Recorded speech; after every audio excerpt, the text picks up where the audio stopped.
How it runs. Should work now. Refreshing. Yes, it's online. Okay, perfect. Happy New Year, everybody. Welcome to the Hawaii International Conference on System Sciences. My name is Rüdiger Goldschmidt. I will accompany you together with Oliver Scheel through the workshop. And first of all, for meeting the laws of data protection, I have to announce we obviously use Zoom. We will record the session, and this session is also streamed and recorded at YouTube to publish it there, probably. And if you cannot accept that, please leave. If you stay here, we appreciate that very much, and we interpret it this way, that you accept the conditions of the workshop to work with Zoom, to work with YouTube, and in the manner I described beforehand. So let's start the recording, Ollie. So we have an active recording now. And I again welcome you to the workshop called Integrative Development of Sustainable Systems. Yeah, I need Ollie? permission to do that. Yeah. Oh, sorry, I will do that. Sorry. I have to look at you.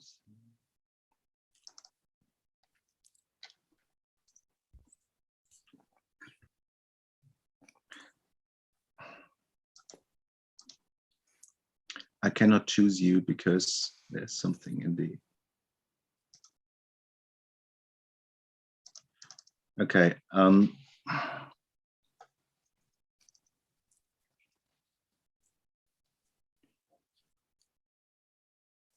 Okay, we will make it. Recording in progress. I will record it. That's it. Okay. Sorry for the interruption. Okay, we have the workshop, which is called Integrative Development of Sustainable Systems, Concepts, Methods, and Implementation. And well, as the workshop is open for everybody, for audience also from all disciplines and outside of the science, I try to explain very basically what the objectives of the workshop is. The workshop format is in a conference here, meant for open exchange, and we can examine together key elements for developing constant activities of the conference here. This is a basic strategy of the workshop here, and we asked several contributors, and it was open to every contributors to select specific topics within the main topic frame. And the basic strategy of the workshop is to collect the perspectives, to discuss perspectives, and to bring them finally together. And the overall goal is to develop a topic area and a research field on the main topic. And for develop the common understanding, we need a common understanding about concepts, for instance, and their relationship one to another. Taking, for instance, integrative from the title, it sounds simple. We can integrate, there's a synonymous meaning such as inclusion or involvement of something. And here's a question: what do we include? Perspectives, actors. You can understand actors as persons or as organizations. You can include knowledge claims. You can include interest. And we have to discuss that.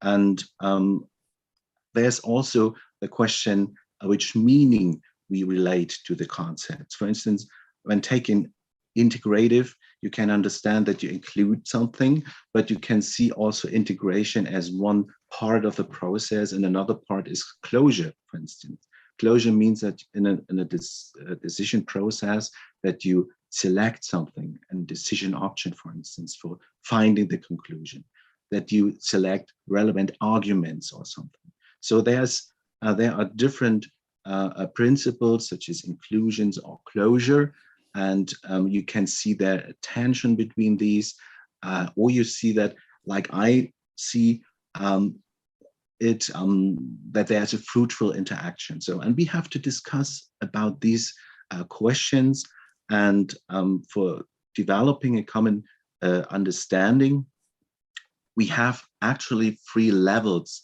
of discussion.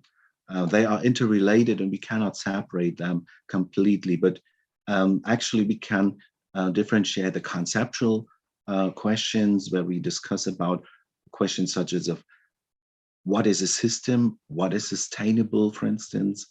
But we can also discuss about methodical issues. That means a question of how we design integrative processes and how we designing and implementing accompanying research activities, which fits to the integrative processes. And we have a pragmatic level where we can use experiences from different projects. We can take cases, specific contexts where we collected experiences, and we can report it here in the workshop. But we can also discuss how we basically include experiences in decision making. So, and this is not a program only for today. This is sure it's a long-lasting task, but we can start together having a common reflection today, and I hope that we continue this reflection in other workshops. So it's time to introduce the panel, and I'm very, very happy that they found the time to contribute, what means that they had a video presentation first. We presented it on a conference website, but we also have a YouTube channel where you can watch these video presentations. And I'm very happy that the contributors also found the time for participating in this workshop for an interactive discussion. The contributors are very experienced. They have leading positions in their institutions, but they specifically have very much experience in integration of perspective. And yeah, we could speak day long about their achievement and activities. I try to make it rather sketchy so that we have much time for a common reflection. I'd like to introduce Dr. Lina Srivastava. You are Deputy Director General for Science at International Institute for Applied System Analysis in Luxembourg, Austria. And your main interest, if I can summarize that, you are for decades, I think, in interdisciplinary research, and your interests are in the climate topics, in energy, and of course, sustainable development. Welcome, Lina. Lina, are you there? Thank you. Yes, I'm here, and I presume I can start now. No, it's just an introduction of everybody. So I like to call on everybody, whether they are here, okay, and that people see you first time. Right. Thank you, Lina. Yeah, I'd like to introduce Professor Armin Grunwald. He's leader of the Institute of Technology Assessment and System Analysis, HICSS, in Karlsruhe, Germany. He's originally a physicist and jumped to the technology assessment. And he also reflects about the ethical implications of technologies and also about sustainability. Welcome, Armin. Nice to have you here. Many thanks, Rüdiger. Welcome. I'm happy that Lars Klüver is here in our round. He's director of the Danish Board of Technology. Havdor is at the location. I hope that it is right, correctly pronounced. You come from Denmark. And the Danish Board of Technology is a top address for me, or one of the top addresses when it comes to stakeholder involvement. And you initiated with partner organizations the first worldwide participatory initiative. It was Worldwide Views. We had 3 initiatives there. I'm happy that you are here, Lars. Thanks, Rüdiger. And where we live is called Hvidovre. And I know it's impossible for others than Danes to say. I will train it, so maybe next time. Yeah. Okay, thank you, Lars. Yeah, and I'd like to introduce Professor Dr. Orton Ren. He's Scientific Director of the Institute for Advanced Sustainability Studies in Potsdam, Germany. Of course, his interest is sustainability, but he also significantly contributed to the risk research, to governance research, and participatory processes. Welcome, Orton. Well, thank you very much, Rudiger. I'm glad to be around here and share my views with all the others. Welcome. And I'd like to introduce the team. It's very small, but I'm very, very happy that Professor Tongui is here. I hope he's here. He has in parallel another session, and he's a conference chair. Oh, hi. Go ahead, please. Yeah, okay. You are the conference chair and asked me to organize the workshop, and you supported the organization very much. Thank you for that. Thank you. You're most welcome. I'm so pleased that you all have accepted for the workshop today. Yeah. Okay, nice to be at the conference. Thank you. I'm looking forward to welcoming you all in Maui next year. Oh yeah, that would be It would fun. be more fun than going over Zoom. Yeah. And I'd like to introduce Oliver Scheel, who's my co-moderator. He followed the chat discussions. So we like to have also the voices from the chat here in Zoom, but also from the YouTube stream, where I hope that it works. It seems to work, yeah. And he has important rule. If I exceeding my moderation rule, he will inform me. So I like to give commands and give own content here, but I have to stay in my moderator. So to the design, we have a Zoom session of 90 minutes. And the first discussion round, we have summaries of the presentations of the contributors for 3 to 5 minutes. And here, then all contributors can react. And we have a second discussion round where which will be open to all the audience. That means Zoom participants can ask their question and give their comments by micro, and of course chat, and Ollie will present the comments and questions from the virtual board. At the virtual board, he will collect mostly the questions and the comments from the stream. So yeah, we can start with a presentation or with the summary of the presentations. I hope that enough participants watched the videos. Again, it was an open approach. Every contributor was free to select topics within the main topic frame, and was free to set own priorities. And I'd like to ask Lena first, what are the most important points of your presentation or of your thoughts about the main topic? Lena, stage is yours. Thank you very much, Rudiger, and a very good day to everyone, my fellow panelists included, and a big thank you to you and the organizers of the conference for giving me this opportunity to participate in this very exciting discussion. The video presentation I had made was focused on getting the framework conditions right for integrative development of sustainable systems. And this was built around a multi-stakeholder transdisciplinary consultative process that IASA and the International Science Council ran over the course of 2020 to harness the perceptions of experts on the transformative changes that revealed themselves in response to COVID-19 containment measures, and the measures that should be taken to sustain these transformative changes that we saw. This approach that we took transdisciplinary communities that we put together basically helped us to bridge any knowledge gaps, helped us to synthesize knowledge that existed in different spheres, and helped us to do so rapidly. so that we were able to provide any influence that we could on trying to sustain the changes that we were seeing, the sustainability changes that we were seeing. As mentioned in the video presentation, we had picked 4 themes for our deliberations because that's where we felt that a number of changes were visible, which we had possibly not captured earlier on sufficiently. And these themes were around governance, science systems, food, and energy.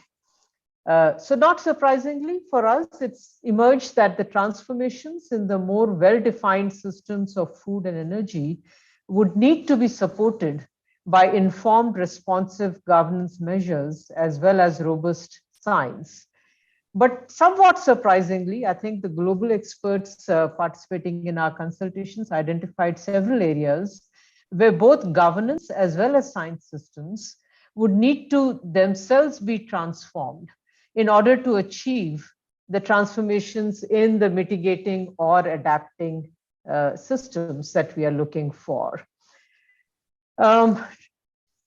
Typically, the actions recommended to deal with challenges of climate change or COVID-19 or other global challenges are almost always actions that are in a mission mode and are discrete and tangible in nature. So, for example, we talk about switching to fossil fuel free environments. We talk about transforming mobility systems. In the case of COVID, of course, producing the vaccines, as we were discussing earlier, rapidly, or enforcing lockdown measures, etc.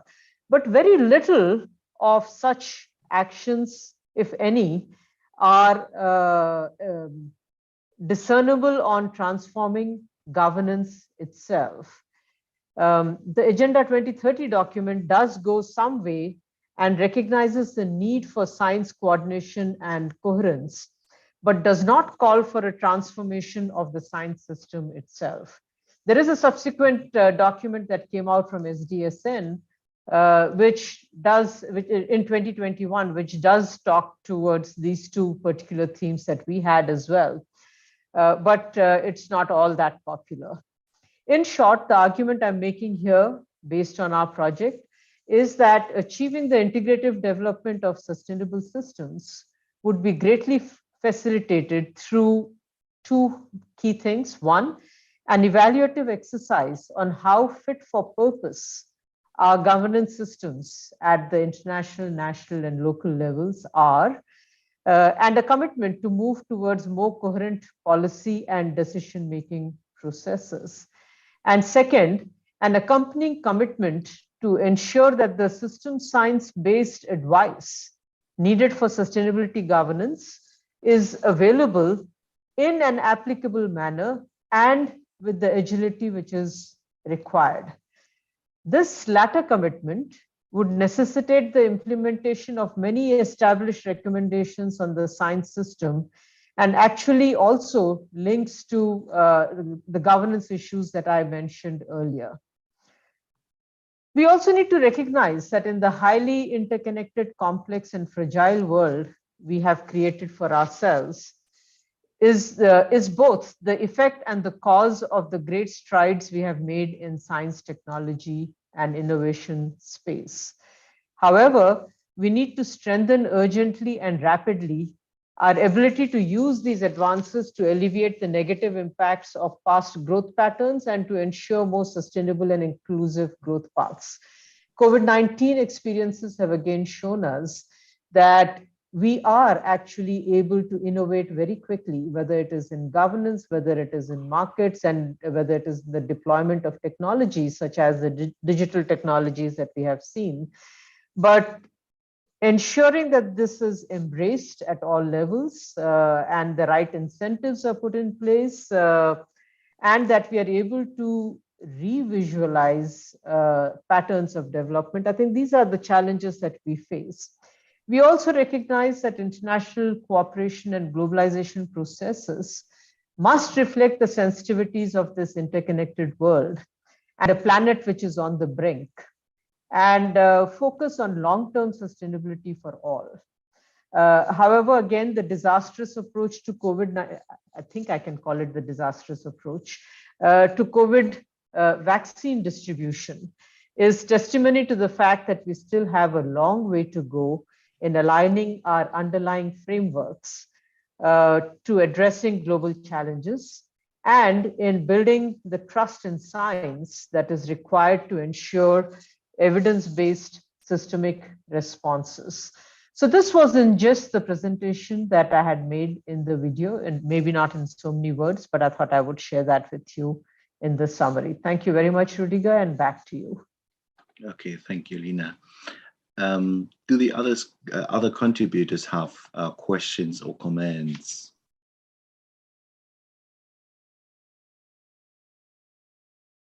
Okay, I could place one. I watched the video and I had, when we talk about governance and change of governance, for instance, smart governance, developing smart governance, I guess this was one keyword of one of your slides. I worked in a field of administrative research and related topics. So, and how we can initiate these developments for having smarter governance processes. So what's I think the point of reference there primarily was that, again, that we are deploying a lot of the science and technological advancements that have taken place. So we are digitizing a lot of our systems. We are using machine learning. There is artificial intelligence that is helping us with our decision-making, that can help us with our decision-making processes, etc.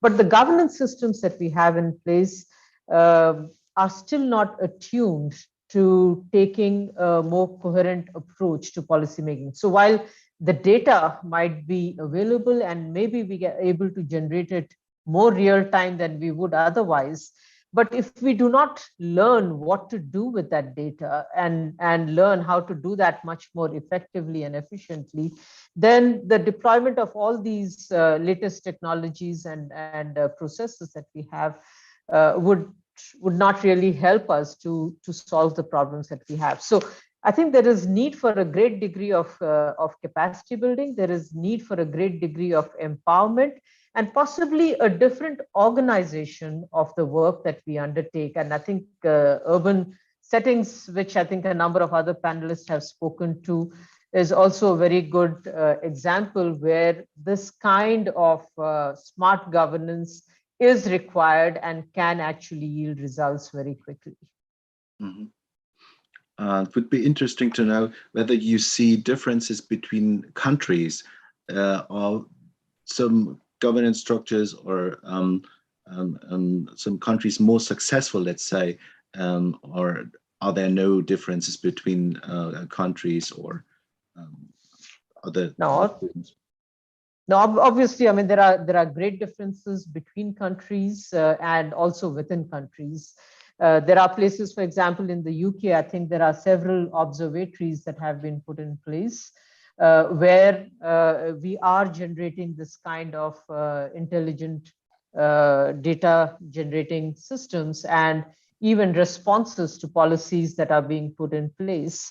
However, I think what it has been documented that while all of this infrastructure has been put in place, the level of coordination that is required between different arms of the government in this case is still not as mature as it should be. And therefore, we are not able to use the results of what is coming out from these observatories to influence decision-making processes in the manner in which it should be. But there are many other countries in the world where the desire to become smart or to put in place smarter cities or smarter urban spaces is still a dream to some extent. So while there is a great degree of lag over there, I think there's also a great degree of opportunity to learn from the first movers in these areas and then see that if we are going to pursue a path of smart cities, which is a global momentum just now, then what else needs to be put in the form of framework conditions that would allow us to take the maximum benefit and the multiple dividends that can come from these kinds of developments that are taking place. Okay, Lars, you give your hand sign.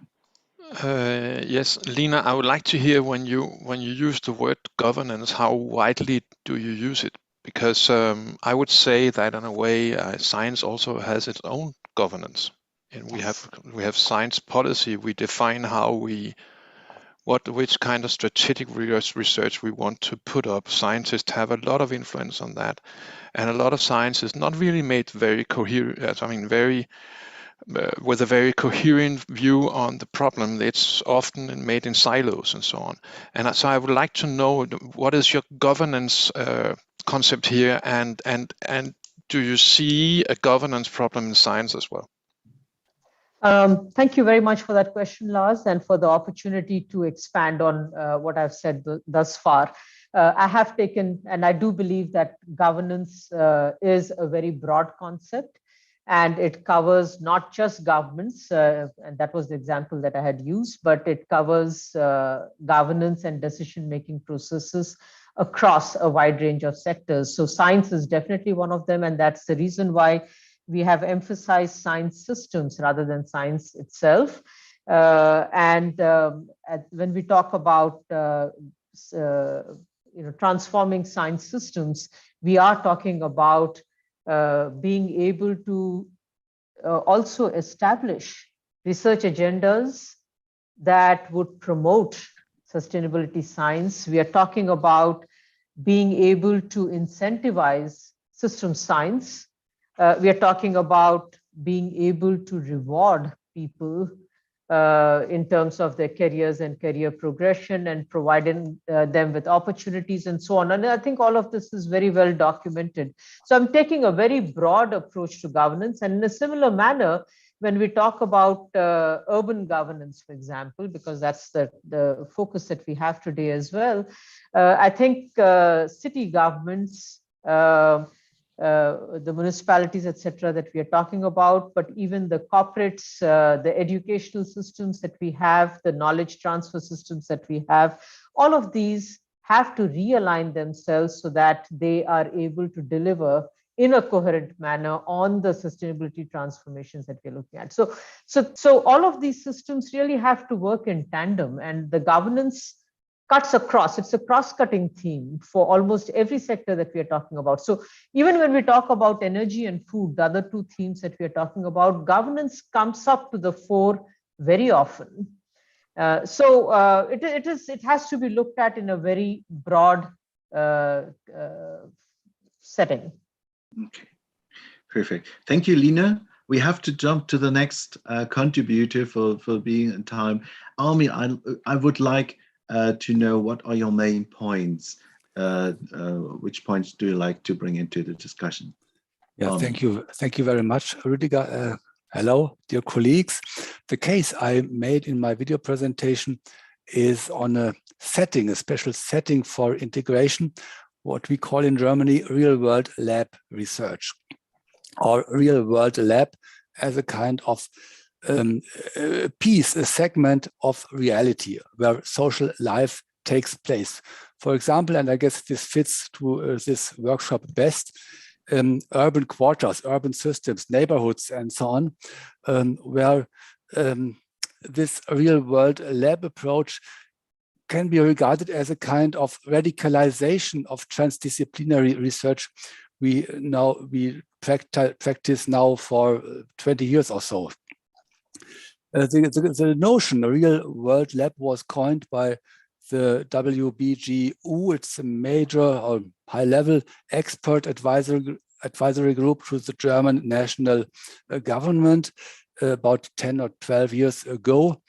The advisory board is on global change, and the postulate was to have many real-world labs in order to not only to research what's going on, but simultaneously to do transformation towards sustainable development. And the word radicalization, I guess it addresses 2 points. The first is the aim is really to have a relation between science and society local people, stakeholders, whomever, characterized by equal footing. This is often said, but I guess in this approach, it's close to become an equal footing.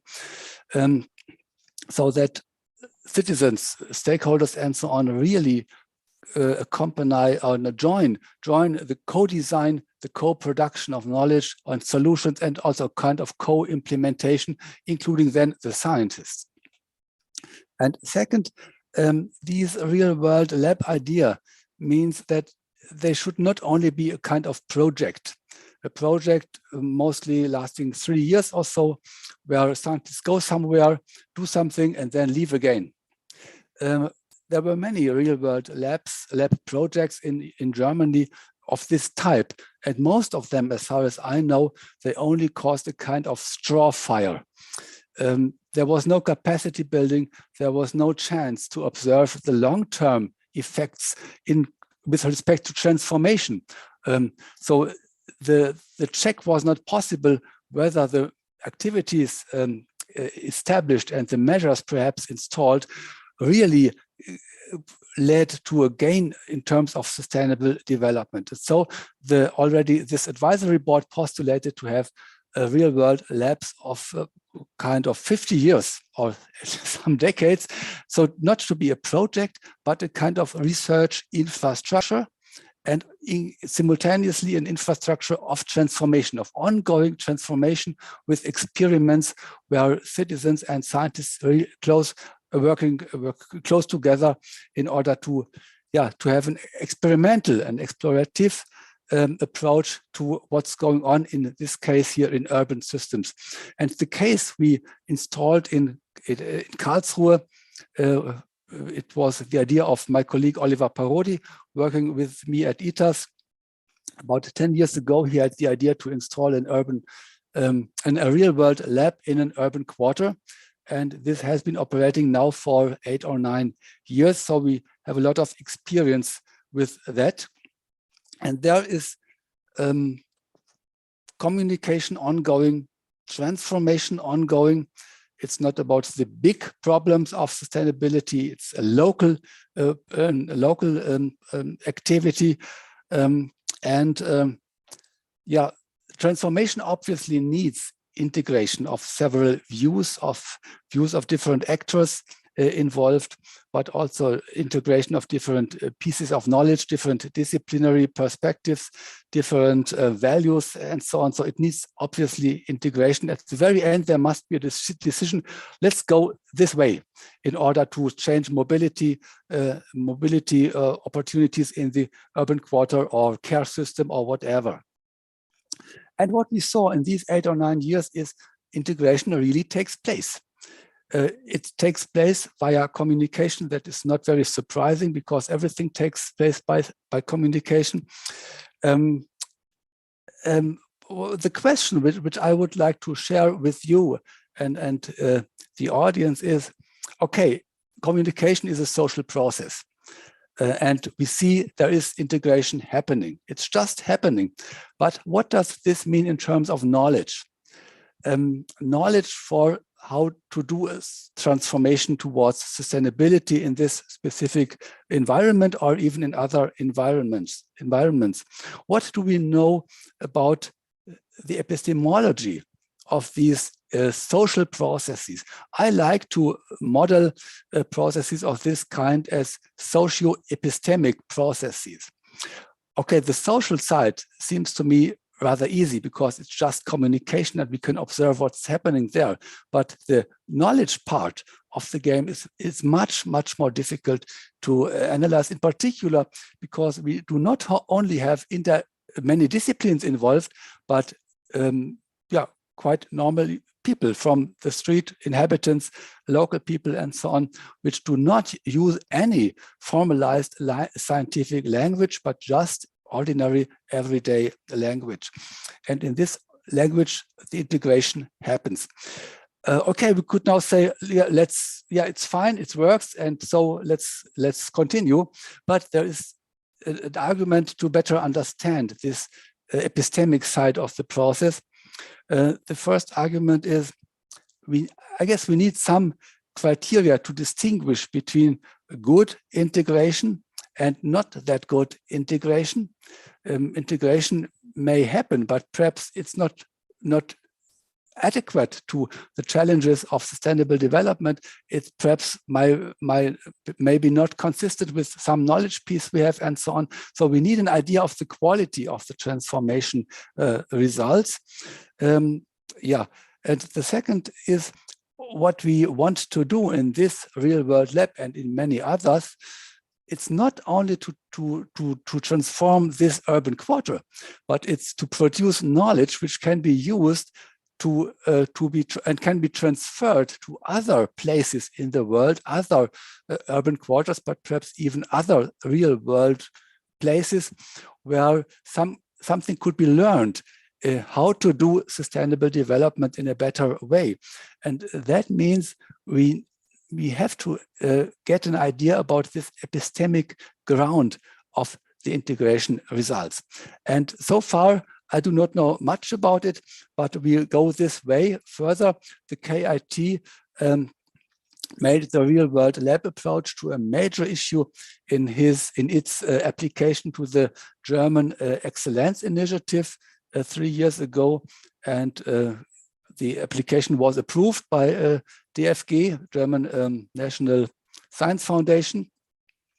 And now we are establishing further real world labs more oriented to technology, autonomous driving in urban systems, for example, and barrier-free urban systems. These are the two major ones which are established at the moment.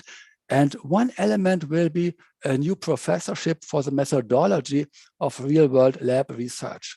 And I hope this new professor will be able to start in this year already. So we need such research on methodology in order to better understand the results of what comes out in these socio-epistemic processes. Thank you so much. Okay, thank you, Armin. I like to comment on that, but first a question to the audience, to the contributors. Do you like to give comments or do you have a question to Armin? Yeah, Lina. You are muted, Lina. You have to demute. Thank you very much. And thank you, Armin, for a wonderful presentation. I think the living labs concept or method is an extremely important method. The question to you is, how should we popularize this? Because putting in place these living labs is very important for capturing the widely varying local contexts that we have. And if we would like to experiment with these transformative changes, I think this needs to take place across all these contexts as far as possible, and of course, as quickly as possible, because the one thing that is a luxury these days is time. So any thoughts on how can we ensure that this approach is adopted widely? Maybe through the university systems or elsewhere? Yes, first of all, there is an international network, GCSO, Global Sustainability, Global Consortium of Sustainability Outcomes, organized by the ASU, Arizona State University, where we share these experiences with other universities, Hong Kong University, for example, some Mexican universities, some other European universities. So it's not well developed at the moment, but it's, in a nutshell, it is a starting point to do more of this international networking. In Germany, I guess almost all the activities towards real world labs, you note that I use this phrase because I'm more familiar to this. Living lab is a bit different, but it's also abroad. So it's abroad in terms, so I guess no problem to use both of them. In Germany, all the activities have been triggered, motivated by fund givers, by state ministries, by the federal ministry now, sometimes also by more local, by municipalities. The major hurdle in order to make it operable for more than just a project is to build up trust. To build up trust in the case of urban systems in this neighborhood, yeah, in this urban quarter, to become visible, to become to get a reputation as a good partner who not only wants to preach something, but a partner who is also going to listen to the citizens, to their concerns, to stakeholders, to the local economy, and so on. And this phase, I guess, in our case in Karlsruhe, needed about 5 to 6 years. So this was a huge investment by our scientists. And sometimes they were a bit frustrated because things took so much time. And this also means that 3 years is now, there's no chance to get this impetus. And now we are in the stage where external money comes in, not from fund givers for science and research, but from agencies interested in transformation.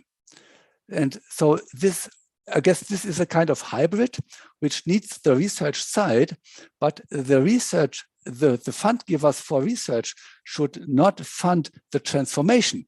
The transformation issues should be funded by the municipality, by local initiatives, and by whomever. And this has been starting since about 2 or 3 years only. Okay, we have two hands here, and then we have to jump to Lars for having the schedule here. I would call Ortwin first. You were the first. Can you comment? Well, thank you very much, Rüdiger.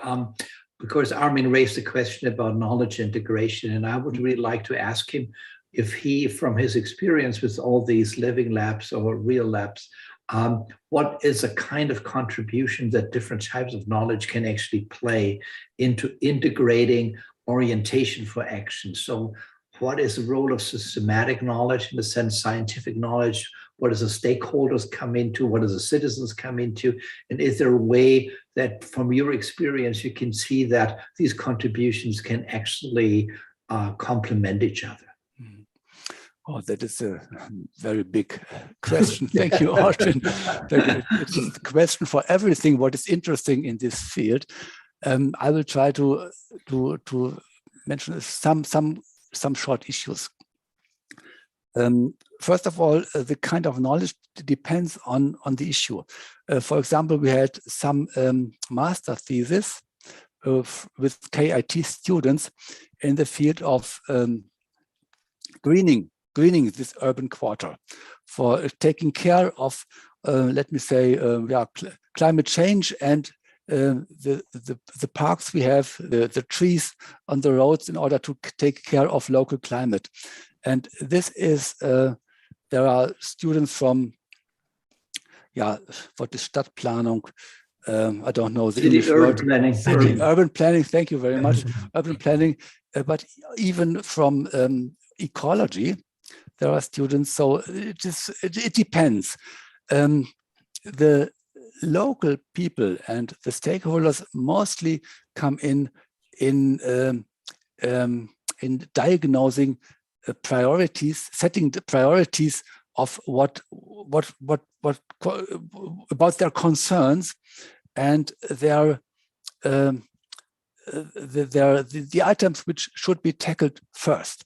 So it is on the side of agenda setting. I guess this is the very first and important point.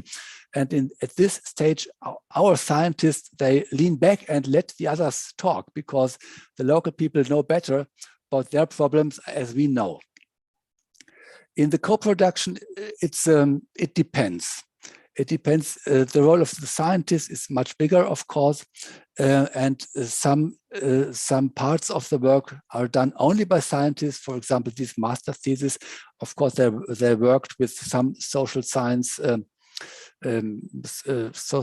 methods like qualitative interviews and so, but it was really on the scientific side. The implementation is interesting because the implementation is not cannot be done by the scientists, but the scientists must observe, be part of the implementation, and then observe what's happening there. And in this phase, I guess we have most experience not made yet, because it needs time.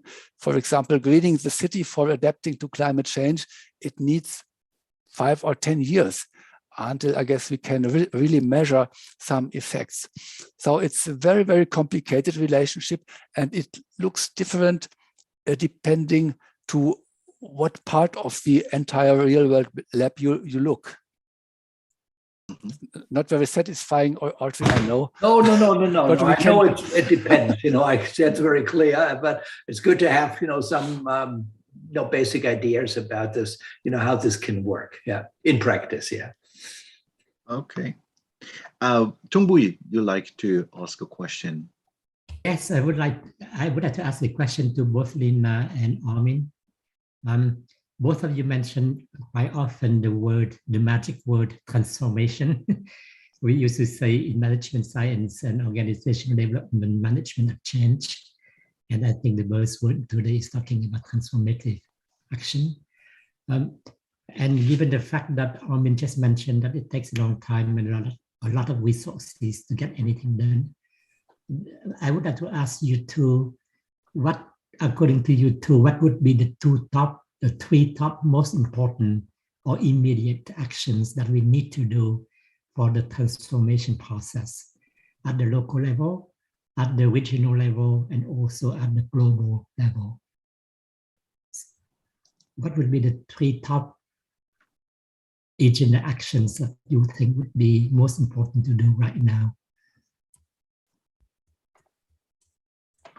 Would like to start? I have to think a little bit about this. Again, very big question. Thank you, Armin. Yes, I would have liked you to start, but since you got off first and put the ball in my court, let me try. It is a very, very big question, but you are asking what are the three top actions that we can take at these different levels. I think at a global level, we definitely need to ensure that all the international or the global institutions that we have in place are able to align their actions and functions such that they are able to respond effectively to the global challenges that we are facing. So coherence at that level, I think, is critically important.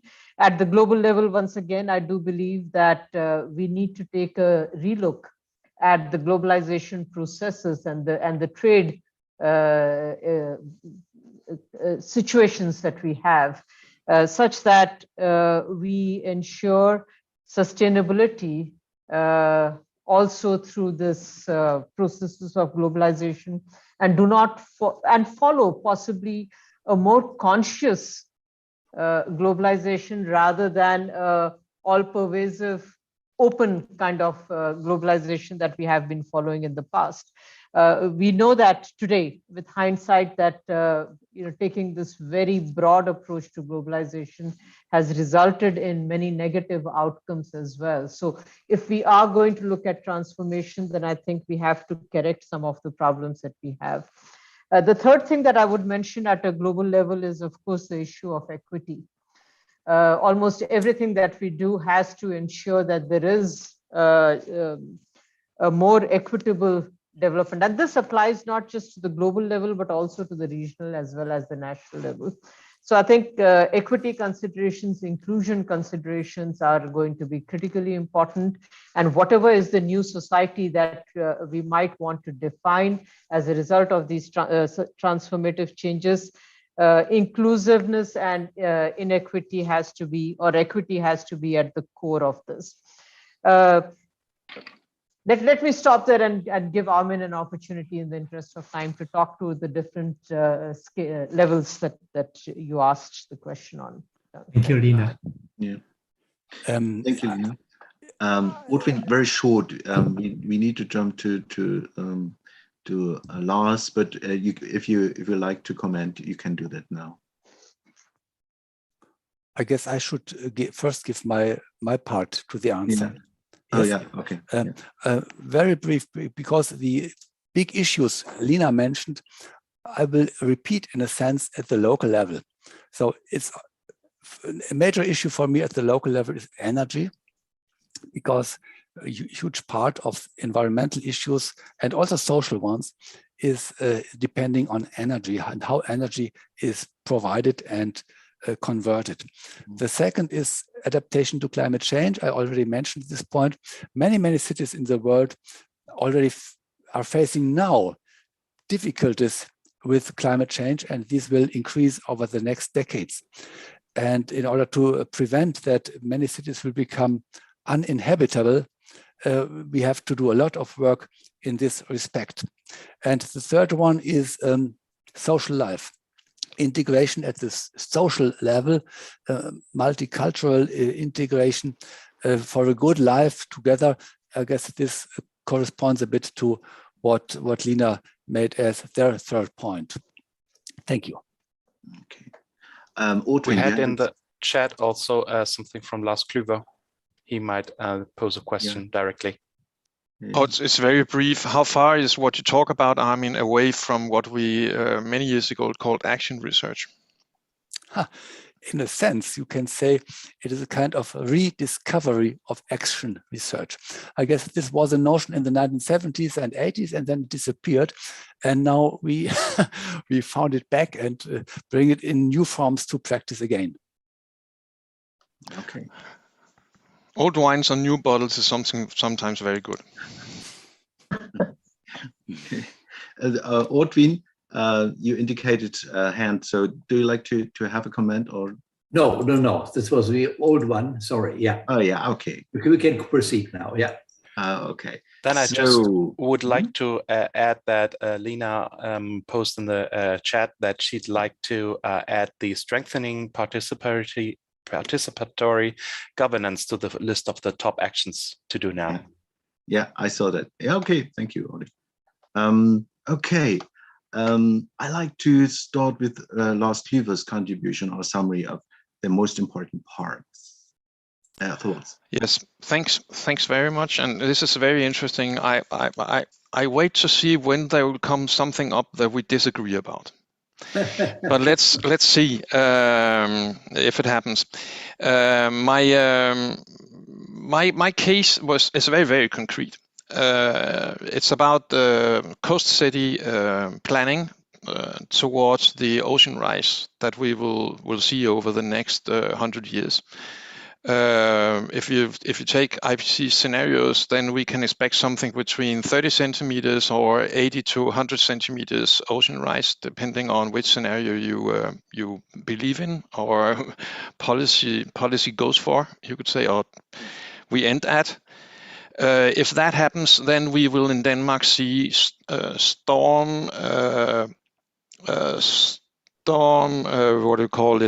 floods of plus 5 to 6 meters in some areas. We have 7,000 to 8,000 kilometers of coastline. We have 79 municipalities with their main cities being at the coast. So Denmark has a huge problem here. And in my presentation, I show a map of a 20 years incident at 1 meters ocean increase, and Denmark is reduced with 1/10 or something like that. So this case is about a process we started already in 2001. We actually in Danish Board of Technology put climate adaptation on the map as being something we had to discuss and we should make it less tabooized as it was earlier on, because everybody wanted to talk about mitigation and not adaptation. But we actually began to discuss this very early and began to develop methodologies for discussing climate adaptation in a way so that people actually acted on it. The project I made as a case is about was simply to be able to develop processes and raise the awareness of local governments on on the necessity to plan this with at least a 40 to 60, 70 years perspective, maybe 100 years perspective.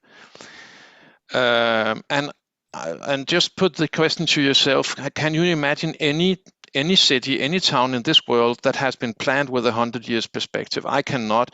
Maybe some now and then an emperor came by and put up a very large castle, or someone made a sewer system or something like that. There are some things that were long lasting, but I don't think they were planned. They were planning of a city on with this kind of time perspective, and putting into and seeing that weather and climate is a variable.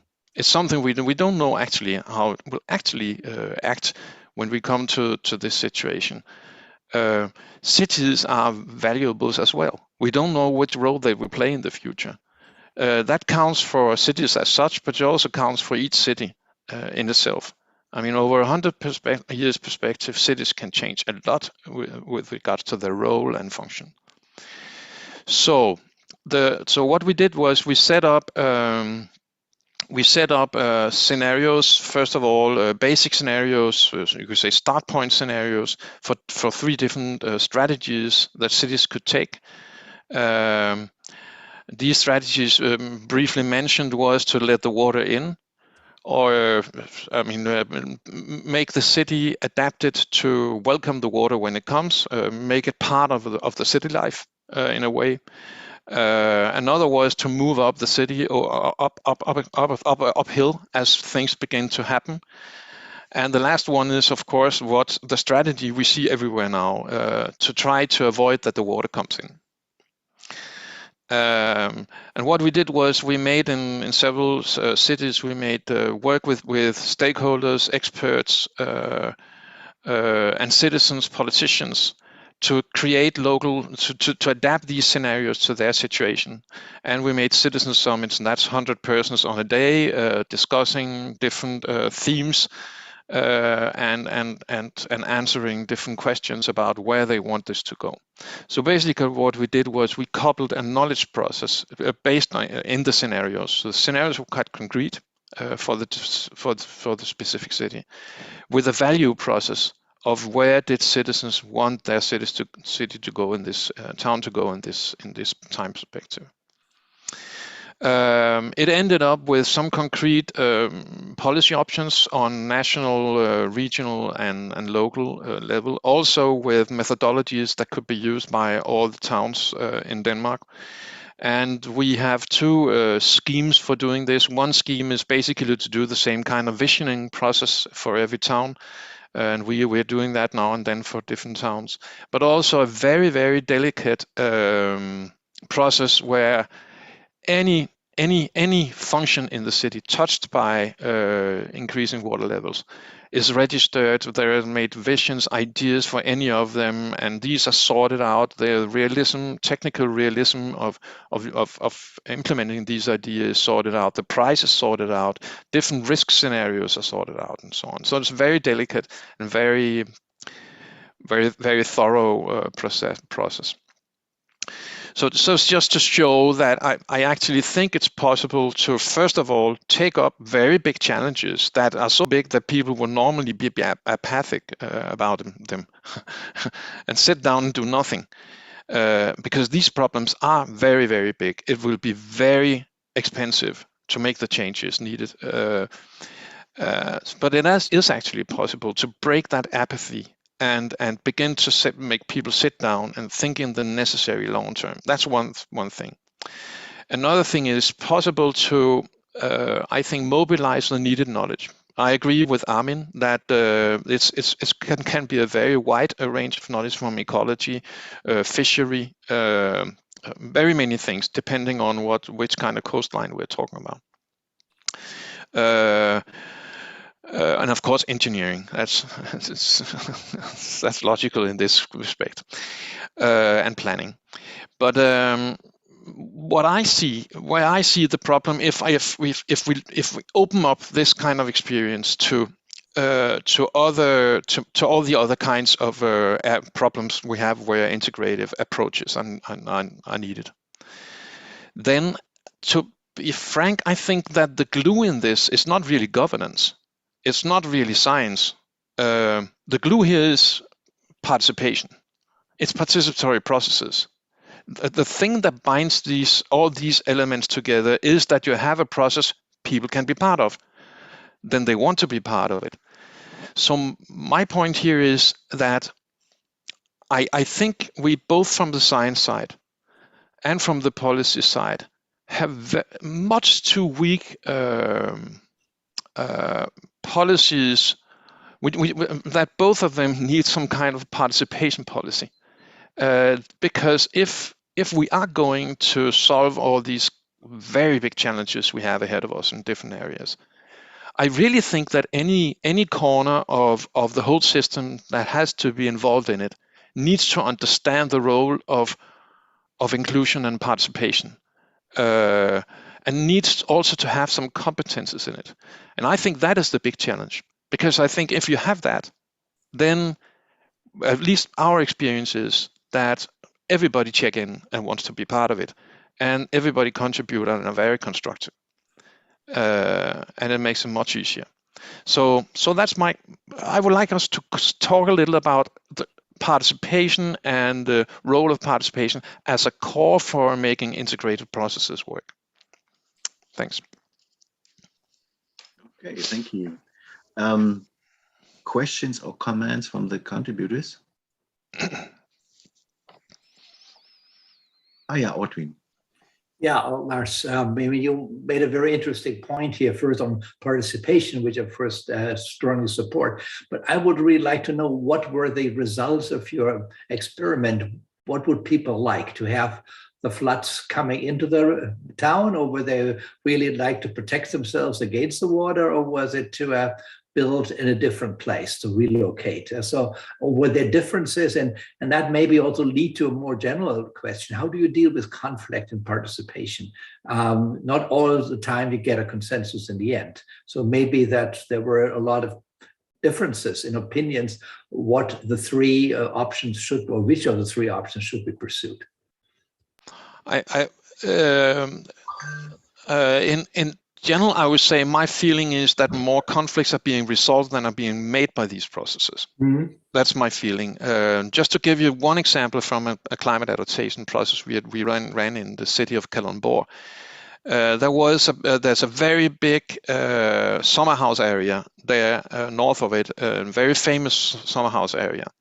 And some of these summer house owners wanted to have a big dike outside because they didn't want the summer houses to be flooded. And a lot of the other summer house owners said, well, the politician said, who should pay for that? Because it's extremely expensive.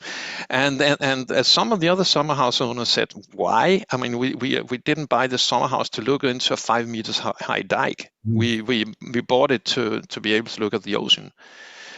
And the discussions about that ended up with that summer house area saying to the politicians, please, as these houses begin to be in risk of flooding, try to make negotiations with the farmers so that they can be moved uphill. That ended to be the solution for them.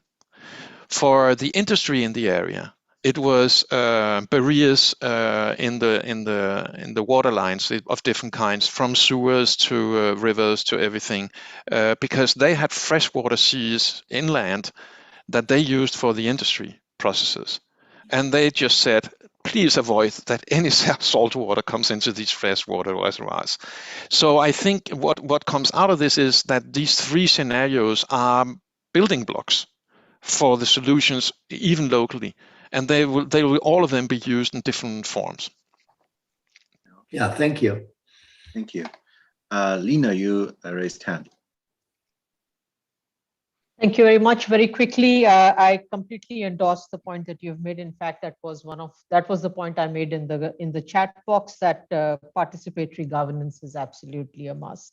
However, I mean, since you also were waiting for the time when we would disagree with each other, maybe this is a point where I would disagree with you, that well, not disagree, but basically emphasize once again that science is going to be critically important even for your exercise, Lars, because obviously there would be higher order implications of any adaptation actions that you would take. And in order to be able to analyze that and to be able to look at any distributive justice aspects of the actions that may be identified, you would need to have the right kinds of scientific frameworks that would allow you to analyze these. In the absence of these kinds of scientific frameworks, we would largely go by intuition or by the wishes of specific stakeholder groups. So I think that's going to be critically important. But I think your larger point of ensuring that we have participatory processes that work well is going to be critically important to achieve the transformative changes. But of course, it has to be within the realms of feasibility and sustainability in its truest sense. But Lina, we don't agree. I'm sorry to say, disagree. I'm sorry to say. I actually my point is that I mean you can define some kind of policy trajectory from making visions to developing concrete solutions to making hearing processes, decide, implement, evaluate policies, and so on. That is something that works in every governance systems. We have participatory processes that work there. You can do the same for science. You can say we go from basic science to strategic research to applied research to innovation to consultation and engineering. We also have some kind of trajectory. I also think we have methods for inclusion of society in research on all these levels. Stronger to how the more you get to the concrete, you could say. My problem is that we are not using participatory processes or multi-actor processes enough to combine those two. And I totally agree with you that the policy trajectory can be much too value-based if we do not take care. But also, my point is that the science trajectory can be much too little value-based, too little sensing the society and the context, which is just as big a problem actually. So the point is to get them to talk to each other.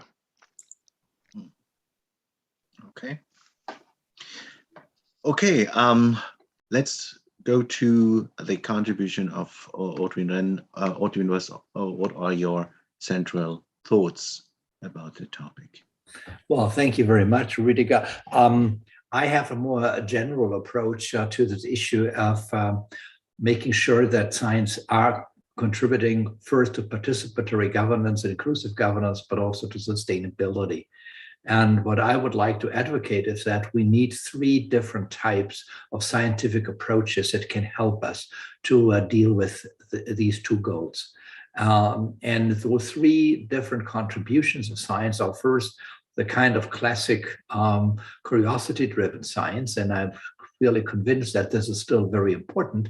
And that kind of science tells us a little bit more about systems knowledge, about how systems interact. And that's specifically important if we deal with very complex issues, because those are ones that are very difficult to grab by intuition. And so we believe that it's very important that we have very good scientists that help us to understand the complexity of systems. And that is not value-free, but it's basically a part of science that can help us to understand the world better. And so that's very important. And I think in a lot of participatory processes, you've seen that people who have been participating, even with a very strong value base, wanted to have that kind of basic knowledge. They asked for it. They said, okay, we don't know it. We never studied physics, so we have no idea, but we would like to know it. And if there is maybe differences in the science camps, so that's very important. The second major contribution, I think I call goal-oriented. And goal-oriented science, I think it's very important in many issues because it says, well, we have a lot of good normative goals. We have things that we would like to accomplish. For example, that we would like to have a climate neutral energy system in 2044 in Germany or 2050 in other countries. Or we want to make sure that we have a good vaccine against Corona, or that we can find very good policies to deal with differences in social justice, equity, gaps, and so on. And so science is being asked to develop scenarios or to develop options that help us to reach those predefined goals. It's very important that these predefined goals have been done by democratic processes, so that we're very clear. And it's not science itself that makes these goals. It can contribute to it, just as anybody else in the citizenry. But this is a part of where I said everybody's being asked to set the goals, but then science is asked to say, what do we know about the best ways to accomplish these types of goals? And what is even more important to say, what are the potential side effects? So doing kind of multi-criteria analysis and saying, well, if you want to reach this energy neutral system in 2044, we have 3 or 4 various pathways or scenarios you can do it. Each scenario has its pros and cons. And those pros and cons are partially, of course, things that is a part of your judgment, but also it's very often just consequences that are likely to happen if you do X, Y, or Z. And I think for goal-oriented science is a science in which we also need a lot of causal and functional knowledge, but it's much more geared towards understanding the implementation means in order to reach specific goals. So that's my second basic contribution of science. So it's goal orientation. There is a goal that is being somehow democratically assigned to a society. It's being deliberated. And scientists can help to find options or pathways or scenarios that could help to reach those goals. And thirdly, and that may be the one that everybody else has been referring to more than the other two, what I call catalyst contribution of science. And catalyst contribution is much more a social science, but not only social science contribution to develop or to design architecture in which citizens can come together with stakeholders, with policymakers, in order to design the kind of orientation knowledge that they need in order to move ahead with whatever they want to do. And that's not a trivial task. We need better designs. We have a lot of confusion in horizontal and vertical governance structures in all countries. We have a lot of institutional mixes. We have different authorities, different legal accountabilities. All of that is very difficult sometimes to find out about. And also, if we do participatory processes, very often we find out that we don't know what citizens actually can do, what is the boundaries of the legal boundaries or other types of boundaries they are experiencing. Can we change these boundaries? What is the best design for having what Armin was saying, to integrate different types of knowledge? How should the structure be? What is a good architecture, good design? What are good formats? And that, I think, is a very important part also of science. It's also a part of art, because so craftsmanship, so moderation very often is craftsmanship. But I think also we need systematic research, so real science about how to design good processes. And so we could also call it process science. And my understanding of kind of a transformative science is that we can bring those 3 elements together. So classic analytic science, the goal orientation science, and the catalytic science, and that they interact in a way that they can actually help these kind of participatory processes really to work. It's not just participatory processes, also just a normal policymaking. So we need those 3 elements, but the more participatory we are, the more the third element, the catalytic element, is really required. So this would be my major contribution. I am also look into some of the case studies and where we try to make sure that these 3 elements are in place. But I just wanted to get this idea out that I find this is a very important element of how to design scientific input into these policymaking and participatory processes. Thank you. Yeah, thank you, Ortwin.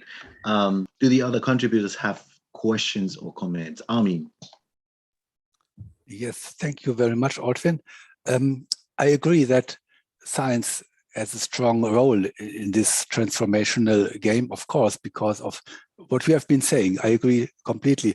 My question is, often and perhaps even mostly, science uses models, complex models, to get an idea of what the consequences, the effects of specific measures and applying instruments could be in the real world.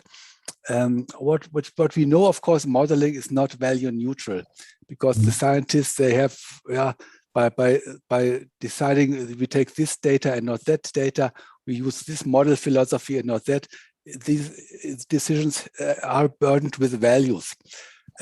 If we now talk about participation, models are usually black boxes to citizens, to lay people, to stakeholders, and so on. How to deal with this issue that the models may be contaminated, to say it in this way, by values about which the citizens should discuss and not just get the results out of a black box? Yeah, well, that's a really crucial issue, Armin, and I don't think there's a real easy answer to it. I was once involved in this kind of participatory scenario building with the European Fishery Department, and we had a lot of these kind of fishery models from scientists, and all the people around in the room, basically fishermen or fisherwomen, very few women, by the way, but mostly fishermen and people from the fish processing industry. So they said, well, those are assumptions that are not true. And at the same time, when they had their own intuitive models, basically you found out they were wrong too. And so it was an interesting kind of discussion, because then we all had to be very active about being more explicit about assumptions. And so it's sometimes very difficult. I know if you're outside of this kind of participatory process, then it's difficult just to sell the model and then we could say, yes, that is a model result, and don't ask further questions. But if those further questioning is allowed, and even, if you do this kind of participatory modeling, by which the assumptions were partially jointly done by, the stakeholders as well as the policymakers and the modelers. And the other thing which we found out, that some of the very crucial questions that fishers had asked were not being able to model. And the modeler said, that's, it's great. Yeah, good question. Well, we have no answer. And then, of course, some of this was very frustrating in the beginning, because people would say, well, if you don't have an answer, how can we get a resolution there? And I said, well, we don't have always cognitive knowledge about things. Sometimes we do have to rely on intuition, or we do trial and error, or we start with small things and then learn. All of this is possible. And we cannot model everything.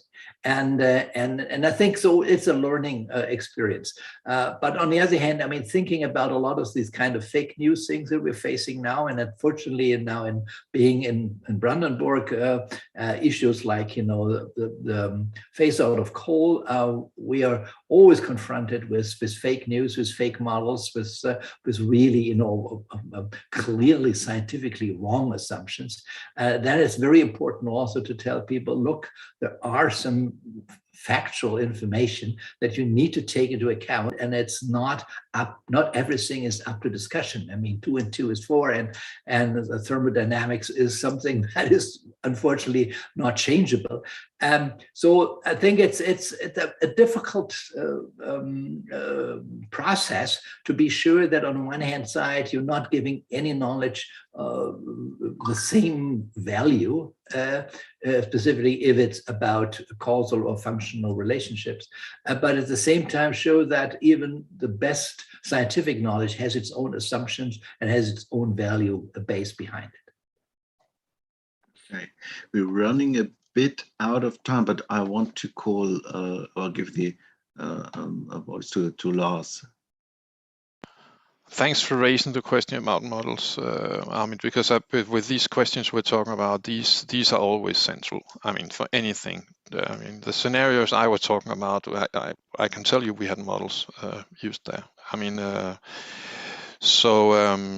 think there are several problems with models, but I think there is an enormous potential in making them part of these kind of processes. I agree with Audwin that I mean and also with your what you implicitly say yourself. I mean that we have black boxes, we have bias, we have all different kind of things. But on the other hand, if we begin to learn these modelers to open up and discuss their assumptions and begin to put small tweaking mechanisms into their models so that people can play with the assumptions, then it's possible to begin to negotiate how these models should react on different things.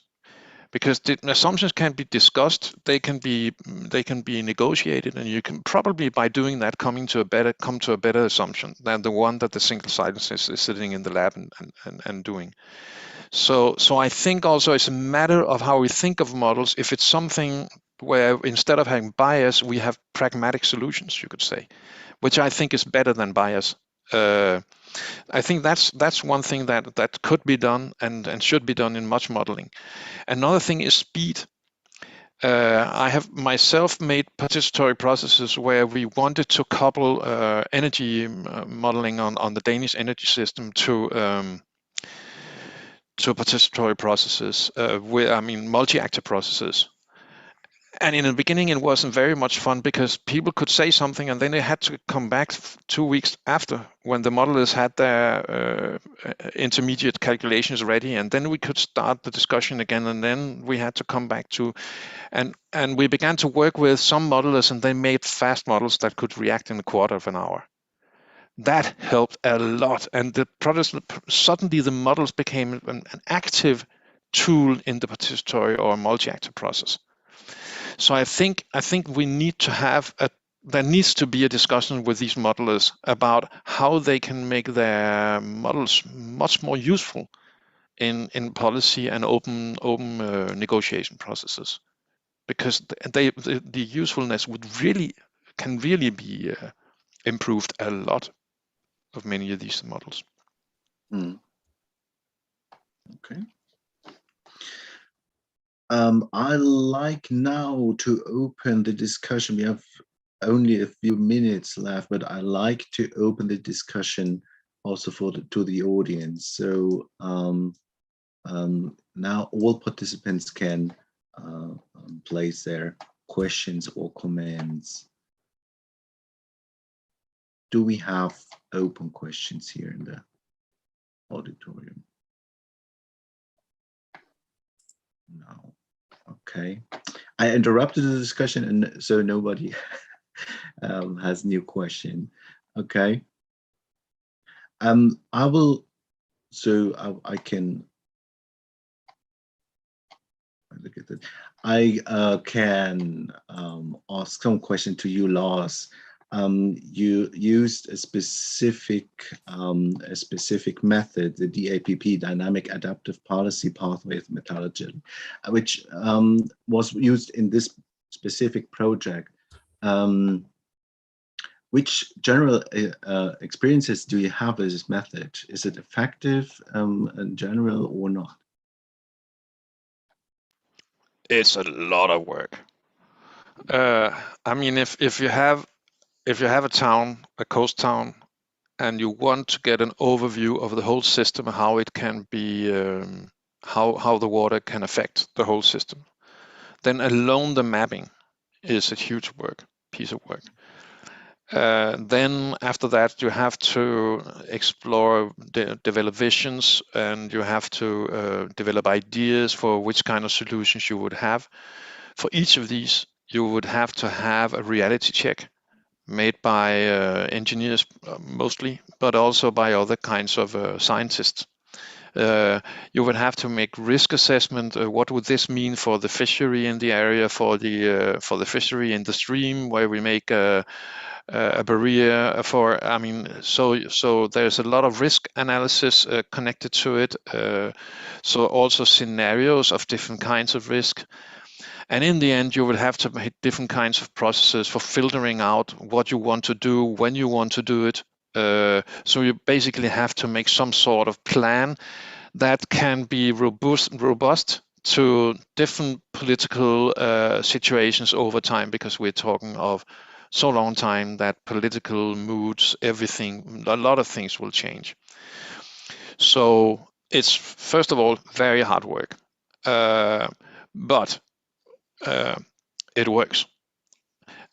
People get much more secure by actually experiencing, and this is not gut feelings. We're not working on gut feelings now. We're actually doing real work.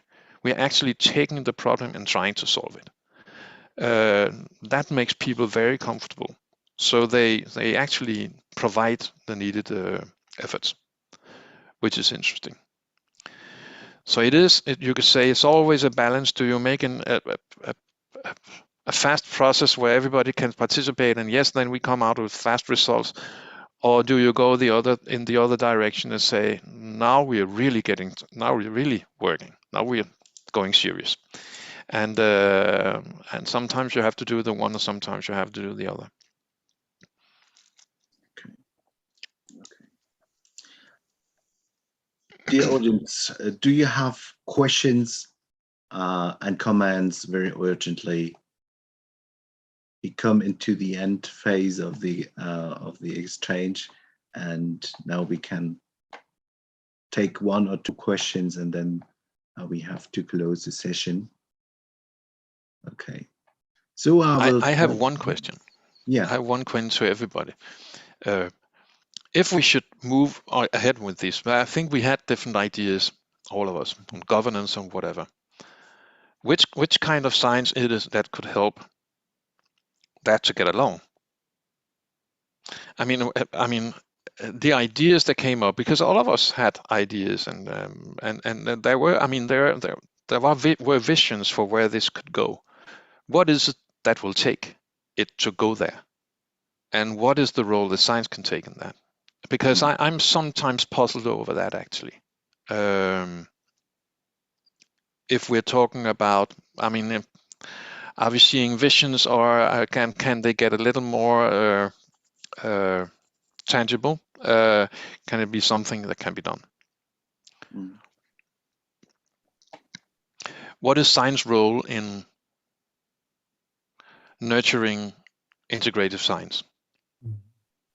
Okay. Do the others? Well, if I can start, I mean, Lars, I think it would be difficult to just pinpoint one science, let's say social science or process or whatever.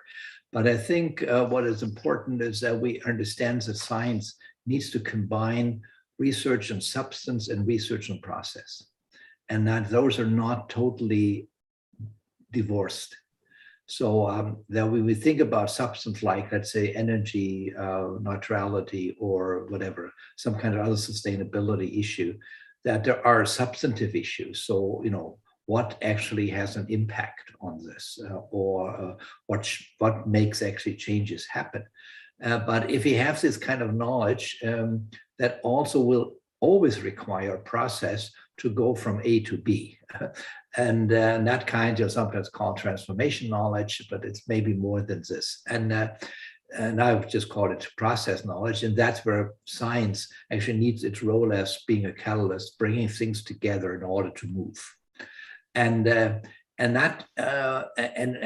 needs to be integrated. So the substantive part and the process part need to be somehow aligned. And I think that is a real important issue. Very often we are in processes in which scientists come in, give in their expertise, go out again, and then people say, okay, well, great, now we know more, we don't know what to do with it.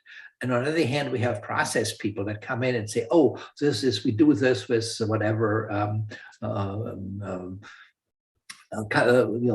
citizen cafes, and then we do this, then we do that.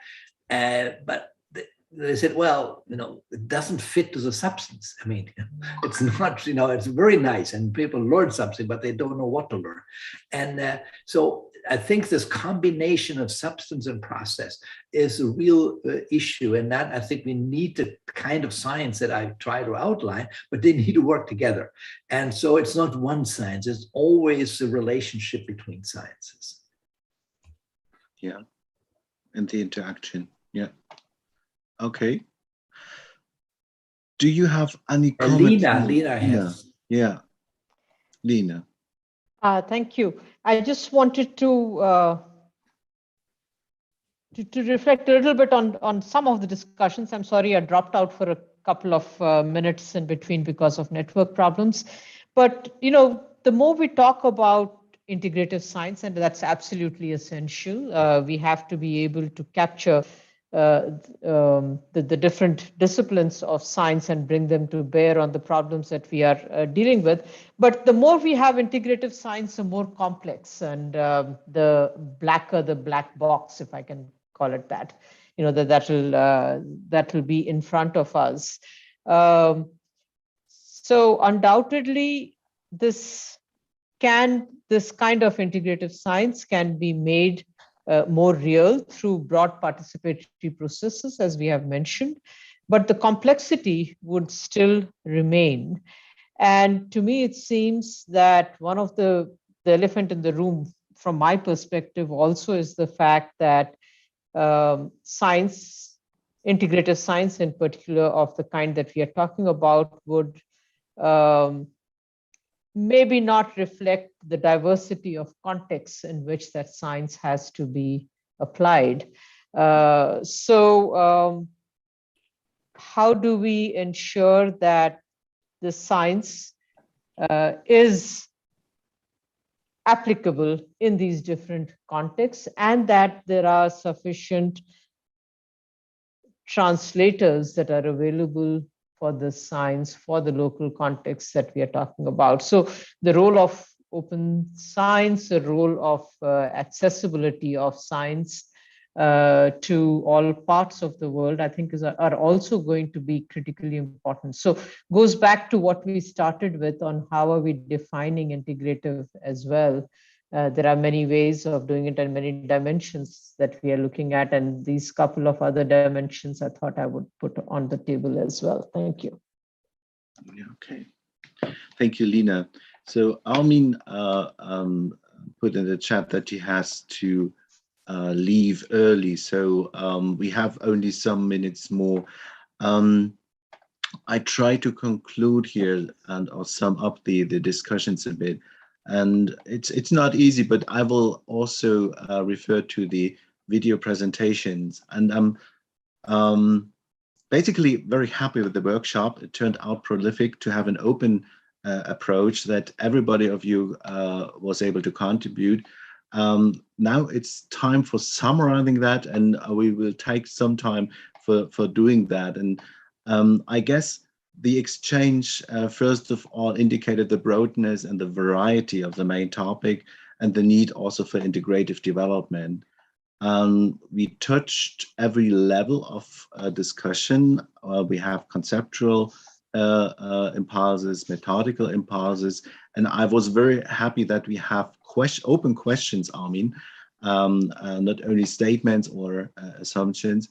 And in addition, we also added the pragmatic impulses. So when looking at the content, I guess you made a real good statement, Lena, that we have nonlinear, volatile, I would add volatile, complex world, and there's an interaction between, for instance, natural system and societal system. I would add the technical system. And these systems have dynamics in themselves, but the interaction between the systems adds to the overall complexity, and that makes it very difficult to find a decision making, but also research in that. But I think we indicated a lot of tasks, very basic questions. For instance, finding a new formula for economic formula for society, equality. You named it, Lena, for instance, but also Ortwin talked about economic things. And the change of awareness, for instance, and behavior. These are factors which are very basic, and we have to focus on that. And we have vital topics, urgent, which demand urgent action. And I guess we know the task, maybe we can systemize them. And the pandemic and flooding put urgency in that. As I said in the beginning, I see that pandemic and so have negative impact, but maybe they are also catalyzers which put foster the decision making, and maybe we find new ways to integrate decision making, science and society. So we have, however, some instruments for resolving the task, and we all reflected about the rule of science. It's a very central thing, and we have to think about the rule of science and how science can open to the others for being integrated in, for instance, in decision making. But we should not lose the visionary approaches in the decision making. I think the expressives, the subjective perspectives are very important for having sound decision making. There was a science political argument from you, Lars, in the presentation that we finally participatory processes, dialogue processes can support political decision making, and it should start very early. But it made also clear that we have to accompany through the whole decision making process, that we have a long-lasting processes, and we should also focus on that issue, that we need longer times for decision making, for implementation, and also for accompanying research. This is an issue for integrative thinking, I guess. And in the end, integration could foster also the method literacy, the capacity, and finally the openness of governance structures for participatory open dialogue processes. So I would use the concept of mantra in the end. So you brought it in, Lina. This is a short or longer syllable. A short syllable is or something. But basically when using a mantra, a positive force is represented on Earth. So we should maybe find a mantra for integrative development of sustainable system. And basically, I think this was a very good start. We see the time as running out, so we have a lot to discuss. I would suggest that we not having a feedback of today, because Armin has to leave. It is very late for Lina. We should make maybe an appointment where we have another exchange where we can plan things together, maybe common research projects, or I have some suggestion how we can collaborate here in the workshop, here at the conference. I would like to have more cooperation with you, and I would like to have more interaction, more exchange. I guess we need some more time for getting the topic, and I'm sure we will be successful for developing a common approach and common results. I thank you very, very much that you were here, that you invested the time in your presentations, and also for the lively discussion. Thank you, and hope we see you soon in the next sessions or the next workshop. Have a nice. Thank you very much. Bye-bye. Thanks. Good to see you all. Bye. Bye. Bye. Bye-bye. Bye-bye.